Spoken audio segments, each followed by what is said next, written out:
It's now my distinct pleasure to introduce tonight's guest speaker, Mr. Bob Welch. Mr. Welch is an international motivational speaker with a lifetime of experiences.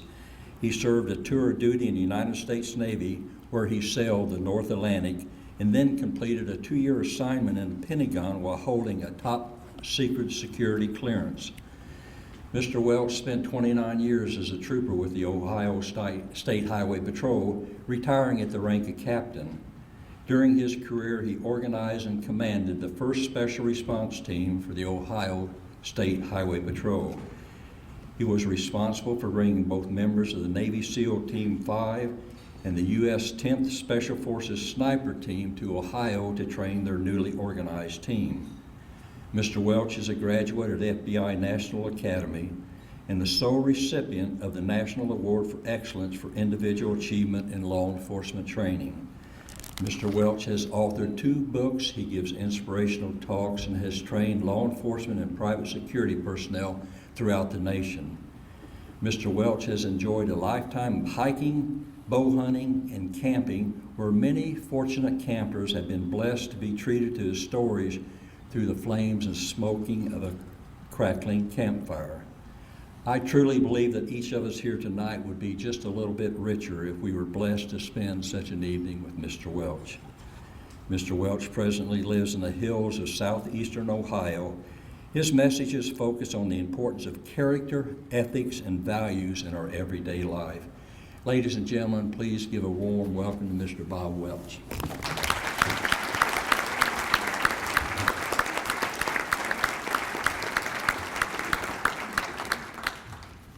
Thank you, Fred. After an introduction like that, I can hardly wait to hear what I have to say.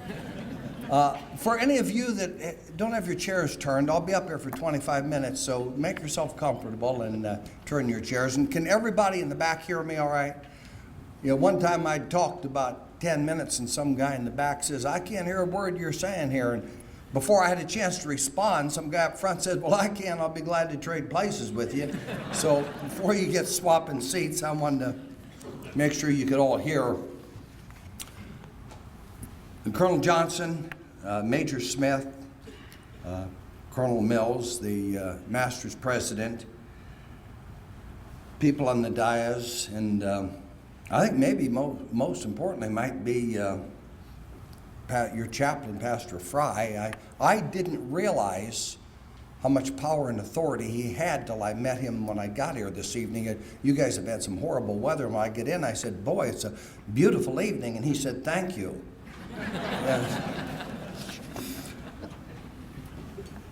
I'm honored and I'm humbled that Masters would contact me and ask me to be the keynote speaker for some of the finest and bravest members of our society, the men and women of the Missouri State Highway Patrol.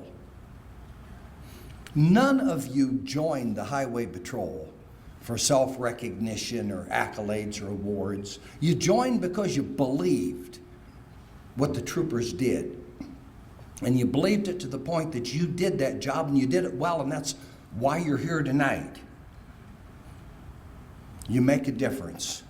There are people in the state of Missouri, people in the United States, maybe people in this room who are alive tonight because of your actions of either removing a reckless driver from the road, a drunk driver, a drug dealer, but you certainly make a difference. And you can ask any of the retirees in here.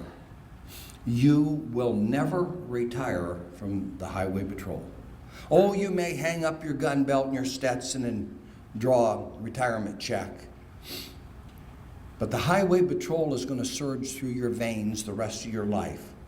And like me, I've been retired 21 years, and I still feel my chest swell up in a feeling of pride when I hear of a trooper anywhere in the United States that plunges into an icy river to rescue a drowning victim, or crawls into a burning motor vehicle and pulls a person to safety.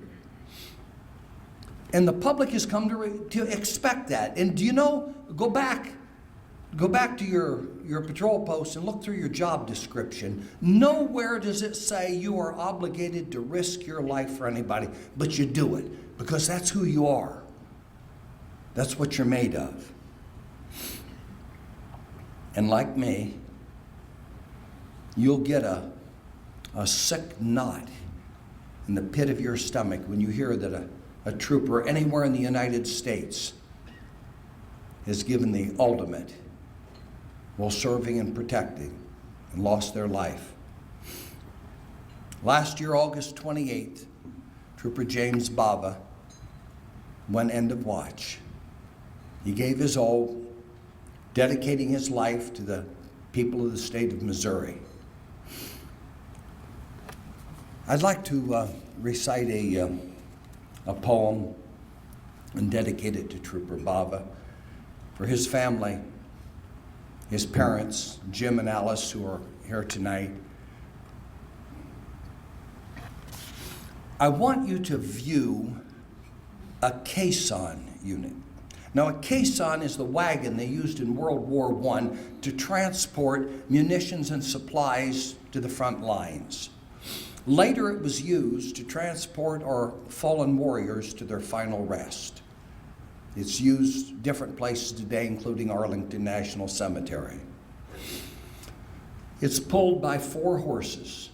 3 of them have riders. 1 is riderless, but it's saddled. And the boots are placed in the stirrups facing backwards, indicating this warrior will never have to do earthly battle again. I want you to picture the caisson going by as I give you Ode to a Trooper. A solemn crowd in mourning views the caisson pass their way. A funeral dirge of clicking hoofs. A trooper died today. He wasn't of the corporate world, no shingle for his name. He sought no notoriety, prestige, or wealth or fame, but what a mark this trooper left. No one will ever know. Investments only God could list in his portfolio. How many tires did he change at night on 4-lane roads in pouring rain where semi-trucks scream by with heavy loads? How many injured has he held in traffic wrecks at night who know they're dying far from home while overcome with fright, but then their panic fades away and calmness takes its place? Their final view upon this earth, a trooper's caring face. How many people threatened him or tried to take his gun? How could he bravely stand his ground when normal men would run? How many children still recall him speaking at their school where they learned speed and alcohol and drugs were not so cool? Most of us will never know, and troopers seldom tell, of house calls made at 2 a.m. where mothers shriek and yell. He never brought the misery home, a chase, a wreck, a threat. Yet troopers keep a lot inside they never will forget. But he has left a legacy that monarchs can't transcend. It's how his parents described their son when talking with a friend. So as the caisson marches past, just bow your head and pray. The world has lost a warrior. A trooper died today. A riderless, yet saddled horse, with boots placed in reverse. Trooper James Baba bids farewell to our worldly universe. The caisson wheels are silent now. The horse's hooves sedate. 'Cause there's a trooper riding tall through heaven's golden gate. And you have my deepest sympathy, Baba family.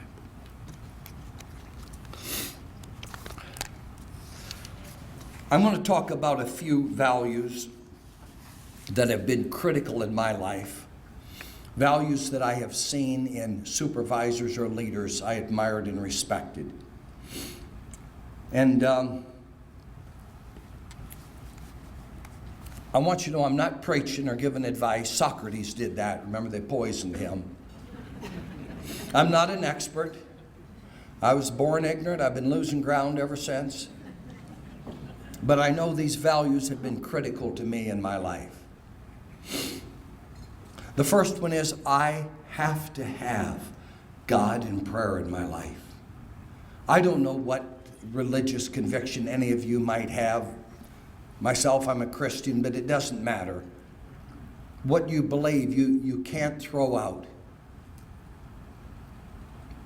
I lost a wife at 36 years. I lost a grandson.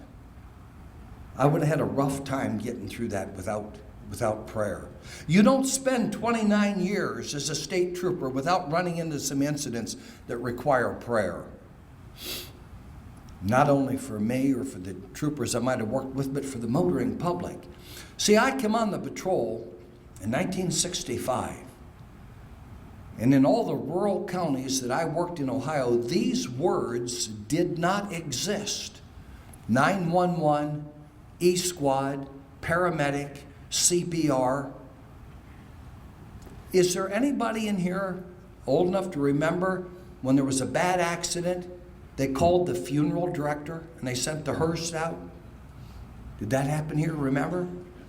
Yeah, they would send the hearse because the funeral director had a vehicle that could throw bodies in to take them to the morgue or the hospital. I can remember arriving at the scene of an accident one time. There were people dying, people injured, and I step out with a first aid kit about the size of a woman's purse, and I hear people say, "Oh, thank God the patrol's here." And I'm thinking, what am I going to do?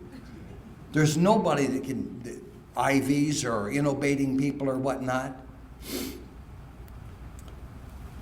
I've held people in my arms, waiting for that funeral director to show up, who died. The highway patrol taught me what to do if somebody was bleeding and you could put direct pressure on it and put a tourniquet on. They taught me what to do if somebody had a broken bone, you stabilize it. But they never taught me what to do when I've taken somebody out of a motor vehicle and I feel crushed bones in their chest and they're breathing shallow and they're looking up at me like, "Help me." And I know they're dying, and I believe they know they're dying. I have prayed with and for people who died in my arms. Now today people say, well, that's not politically correct. Separation church and state highway patrol, and here you are out there praying for the public. You can't be doing that. Well, if I was wrong, then my grandparents were wrong. My parents were wrong. The priests, the ministers in my community were wrong. My teachers were wrong. The World War II vets that come in my dad's hardware store and told about being pinned down in a foxhole and praying, they were all wrong. And I don't believe they were. So if you have a religious belief, don't be afraid to ask God for help when you need it. And don't be afraid to thank God when prayers are answered. Don't be like the guy that went for the job interview and he had to be there at 2 o'clock and he's running late and he gets to the building and the parking lot is jam full. It's about 5 till 2 and he realizes he's going to have to park 2 blocks away and run back. He's going to be late. He won't get the job. And so he says a quick prayer, "Dear God, give me a place right up here where I can park close and run in and make it in time, and I'll go to church next Sunday. I'll put $50 in the collection." And about that time, a car pulls right out in front of the front door, and he just whips it in and says, "Never mind, God, I found one." Yeah, we don't need to be like that. Thank God when prayers are answered.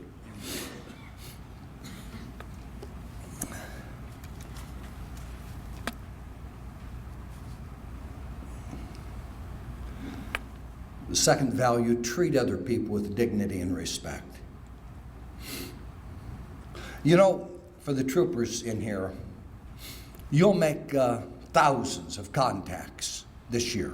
Some are officer violator contacts, or writing citations for speeders, left of center, reckless operation, stop sign out of traffic crashes. Some will be merely helping people change tires, things like that. Some will be giving people directions. But at the end of your career, you'll make tens of thousands of these contacts. And I guarantee you, you'll be fortunate if you remember 10% of them. But every single one of those people you had contact with remembers you. And if you don't believe it, if there's anybody in this room who has ever had contact with a police officer, deputy sheriff, a state trooper out in the road, you remember that contact. You remember it well. You remember how he or she approached you, what they said, "Am I going to get a ticket? What's going to happen?" Yeah, it was an emotional experience. So every single time you have contact with somebody, you leave a memory. Make sure those memories are worthwhile. Now, don't confuse me. I'm saying treat people with dignity and respect. You have to have a switch on your side. And sometimes you have to kind of turn that switch on. I always told the cadets, that's your survival switch.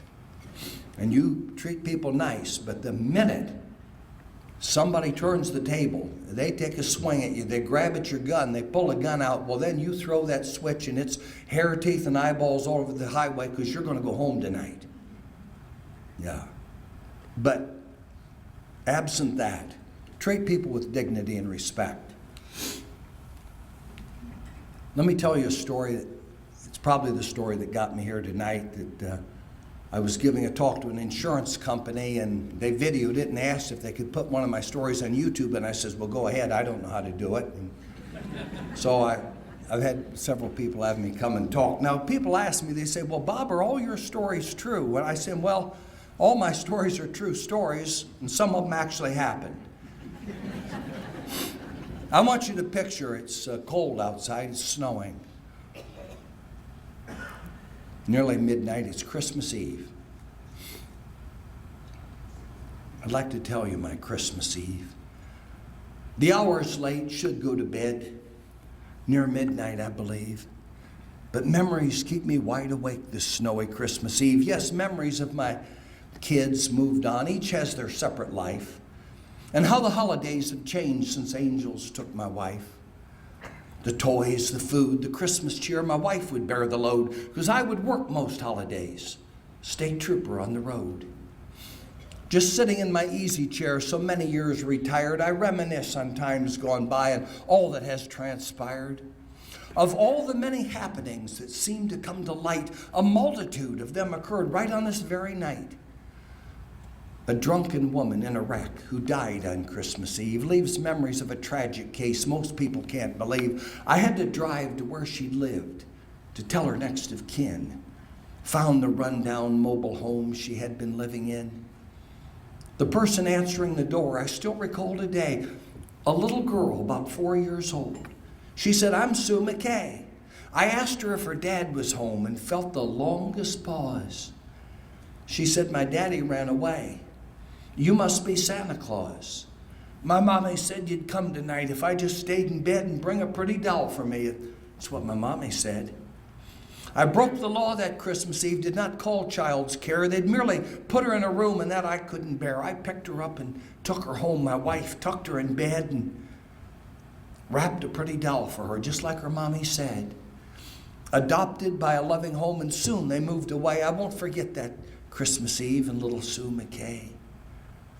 Another bitter Christmas Eve, a blizzard to behold. It left a family in the ditch, just trapped there in the cold. By grace of God, I spotted them all cold and gaunt with fright. Drove them to a motel room to safely spend the night. One Christmas Eve, a homeless man, shivering and wet, was trying hard to get a ride I'm sure he'd never get. I picked him up and drove him to a diner on the hill to warm his bones and left him with a $5 bill. Strange how when you're all alone with memories you recall, you think of everything you've done and was it worth it all? I think about my God, my job, my children, and my wife. Would I do it all the same? Could I relive my life? Then comes a knock upon my door this late. Who could it be? A neighbor? Or has Santa Claus come to visit me? The figure standing in the cold gives me a sudden fright. A trooper with that solemn look. Dear God, who's died tonight? I'm flashing back through bygone years and how I'd often stood on someone's porch to bring them news, and it was never good. Is this how life gets back at me from misery I've induced? Where pain I've caused some other folks has now come home to roost? But looking in the trooper's eyes, my mind is in a whirl. I see a pleasant countenance. The trooper is a girl. She smiled and reached to shake my hand, and silence wasn't broken till a tear rolled down her cheek. And then she softly spoke. I'm sure you don't remember me, but thought I'd stop and say, God bless you on this Christmas Eve.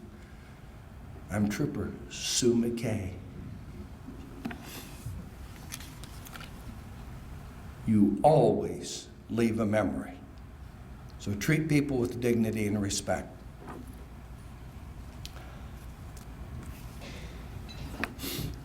I think doing memories. At home, people just call me the storyteller. Most people don't know my name, but on the street, hey, storyteller, they'll holler it at me.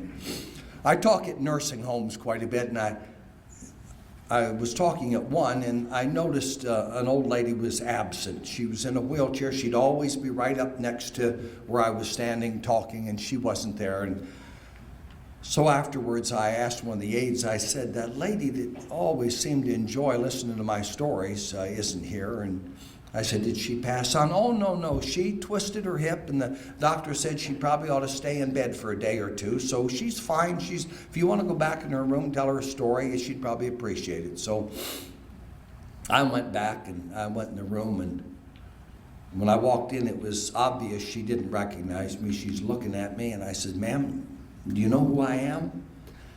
She says, oh, no, Sonny, but I'm sure if you go to the front desk, they'll be able to tell you.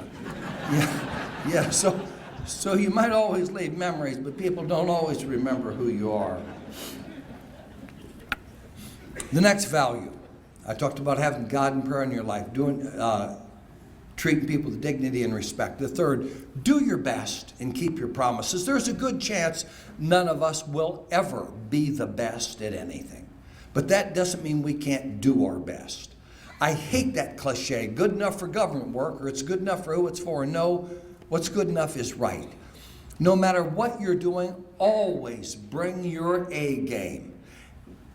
If you have to go talk at a school to elementary kids, you prepare for it. Those kids are going to remember that trooper coming in and talking to them the rest of their life. Make it worthwhile.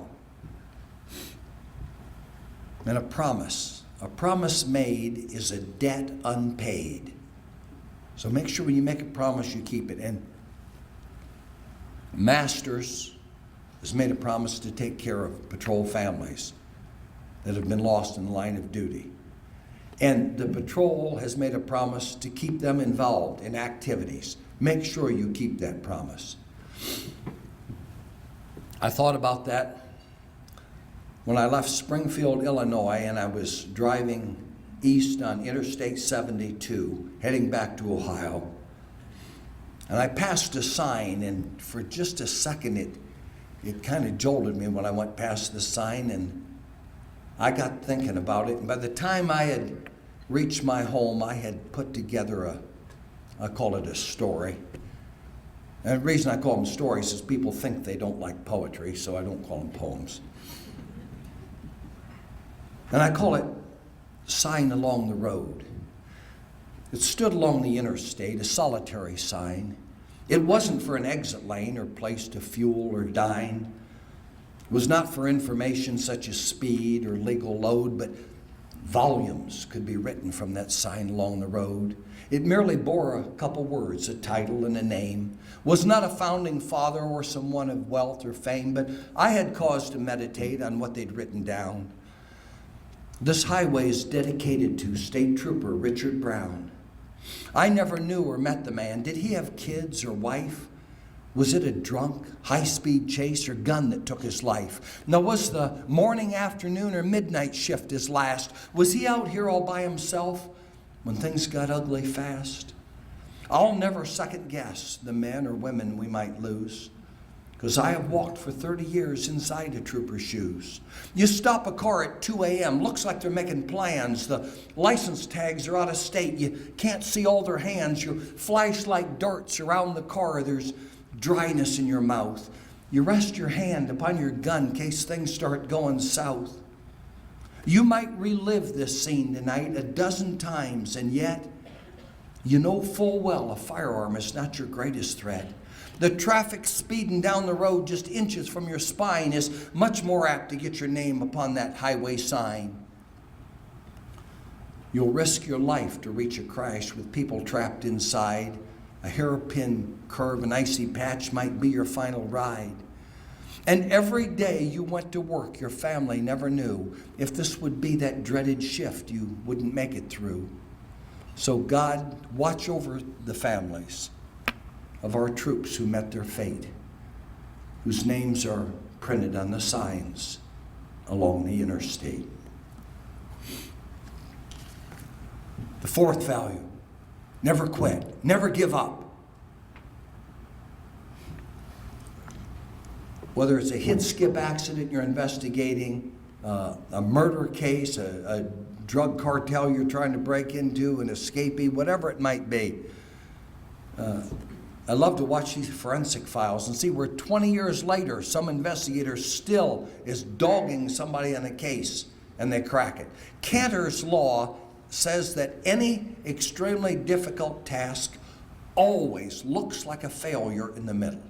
Don't quit, don't give up. And it reminds me, I was handling a crash on a road in southern Ohio, and slight curve, and two cars had hit nearly head on and spun sideways, and both drivers swore they were on their side of the road. And I'm trying to determine who's left of center here. And I noticed there was an old fella sitting up in the porch on the house just off the road. So I went up and said, "How you doing?" He says, "Well, I'm doing just fine." And I said, "You been here long?" "Oh, I've been sitting here most all afternoon." I said, "Well, were you here when the accident happened?" "Oh, yeah." He says, "I was sitting right here." I said, "Did you see it?" "Oh, yeah." He says, "I seen the accident when it happened." I says, "Well, good." I says, "Can you tell me what you saw?" He says, "Well, officer," he says, "to me it looked pretty much like they hit about the same time." I said, "Well, that certainly clears it up. We probably won't need you to testify in court." Yeah. Yeah, never quit. Never give up. And the fifth value, never lose your sense of humor. Some people brighten up a room just by leaving. Yeah, life's too short for that. I think about I stopped a fellow one time, he had Georgia tags in his car. So I walked up and I said, "Evening." I said, "You got any ID?" He says, "About what?" Yeah.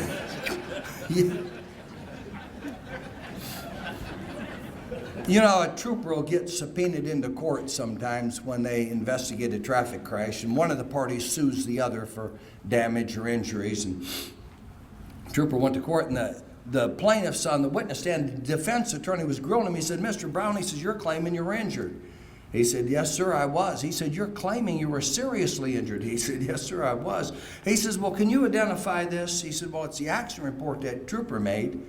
He said, "Well, right here, he asked you if you were injured. Would you mind reading your response to the court?" And he says, I'm okay, I swear I'm okay." He says, "Oh, I'm okay, I swear I'm okay." So that trooper's lying when he wrote that down. He says, "Oh, no, sir." He says, "That is what you said." He said, "Yes, sir." He said, "Well, I think I'll rest my case. It's obvious you're just suing for money. You weren't injured." He said, "No." He said, "Wait, let me explain." He said, "I was going to the fair with the cow. She was in the trailer and I was in my pickup truck, and your client come down that hill about 70 mile an hour, run that stop sign, hit the truck and dumped everything over, threw me out, knocked me unconscious. And when I come to, the trooper just showed up. And the poor cow was laying there in the ditch, and she had blood, bubbles coming out of her nose, and her leg was broken. Well, that trooper just walked up and said, "Boy, you're in bad shape." And he pulled out that big .357 gun, shot her right between the eyes, and then he turned to me and said, "How you feeling, bud?"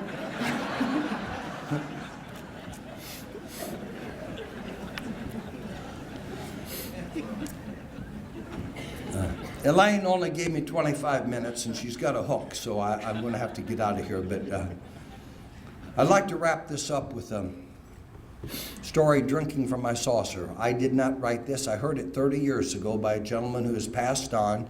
He knew not who wrote it. I tried to Google it and find it. It's anonymous. But how many of you in here, and it'll all just be the older people, remember people taking the porcelain pot off the stove when bubbles and steam and brimstone were coming out and the boiling coffee was going in your cup, and pouring it in a saucer to cool it and drinking it out of the saucer? Is there anybody in here who remembers that? Sure, lots of people. You young people say, "Well, why would you do that?" Well, you're right. Today you don't have to. It drips through the grounds into a pot that's on a warming plate, and you can drink it just as soon as you pour it, but you couldn't back then. And if you were in a hurry and you had to go to work, you had to cool it. So I'd like to tell you, Drinking from My Saucer. I ain't never made a fortune. Probably too late now. I don't worry about that much. I'm happy anyhow. As I travel through life's journey, I'm reaping better than I sowed. I'm drinking from my saucer because my cup is overflowed. I ain't got a lot of riches. And sometimes the going's rough. I got a lady who loves me, and that makes me rich enough. So I thank God for his blessings, the mercies he's bestowed. I'm drinking from my saucer because my cup is overflowed. Sure, I remember when times went wrong, my faith got a little thin, but all at once that dark cloud broke and the sun peeked through again. So Lord, help me to never gripe about the tough rows I've hoed. I'm drinking from my saucer because my cup is overflowed. And if he gives me the strength and courage when the road is steep and rough, I won't ask for a whole lot more. He's given me quite enough. But I hope I never get too busy to help another bear their load. Then I'll keep drinking from my saucer because my cup is overflowed. And my cup is overflowed with Elaine sending all the correspondence, President of the Masters, Mr. Fred Mills, asking me to come out here and share a little bit of my wit, wisdom, and poetry with one of the finest law enforcement agencies in the United States, the Missouri Highway Patrol. Thank you for having me. I love you all, and God bless you.